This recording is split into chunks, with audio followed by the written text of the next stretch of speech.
Nako po ay nanganganib pong madisbar etong isang DDS na lawyer. Yan ang nga bang sinasabi natin, ano ho. Etong mga to, may mga dunong naman yan eh. Pero, nagpapakabububuhan, nagpapakamangmang, para lang ma-impress yung kanilang mga idolo na sina Digong, sina Sara Duterte. Walang pinagkaiba syempre kay Harry Roque. Lahat kasi talaga ng nadidikit sa mga Duterte ay napapasama, nalalagay sa alanganin. So eto, ang tatapang nyo kasi.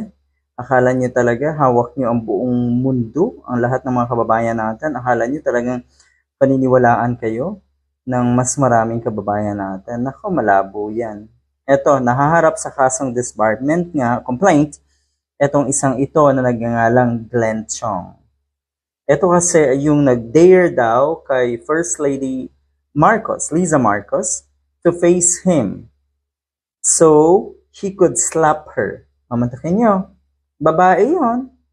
Sabihin na natin malaki ang galit nyo kay First Lady sa kung ano mang kadahilanan. Yung galit na galit, ano, pero hindi naman matumbok kung ano yung pinakadahilan. Galit na galit, so naghamon, magharap daw sila para siya ay, o para masampal niya itong First Lady nga daw. So yan ang nangyari sa inyo.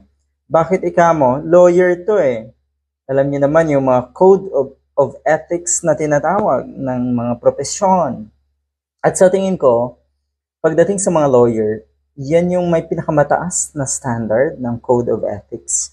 Totoo ba yan? Anyway, siguro mga guro din, ano ho. Ito yan, lawyer faces disbarment complaint over slap remark versus First Lady Liza Marcos. Ito po ay kaibigan ni na Maharlika, kadikit ni na Harry Roque. Yan, same circles. Same circle itong mga ito. So mukhang meron na naman daw na magtatago. Okay? Alam niyo naman, si Harry Roque hindi na ata talaga lulutang itong isang ito. Ano ho? Pero good luck sa nagiging buhay ng isang katulad mo, ng isang pugante. Alam mo na ngayon kung gaano kahirap. Pinahirapan niyo sa Senator De Lima. O ayan, ngayon, ikaw naman Mr. Harry Roque ang naghihirap. At itong kaibigan mo na ito, nako, mukhang susunod sa'yo. Kung hindi man ma-disbar, ay siguradong makakasuhan din.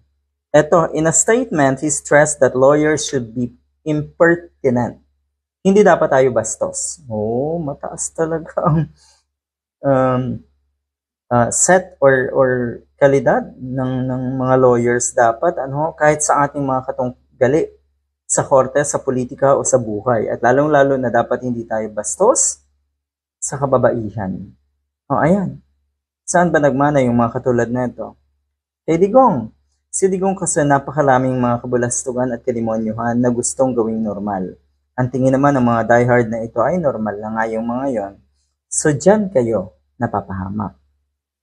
So totoo yung sinasabi natin, ano ho, lahat ng nadidikit sa mga Duterte ay siguradong malalagay sa alanganin at mapapahamak.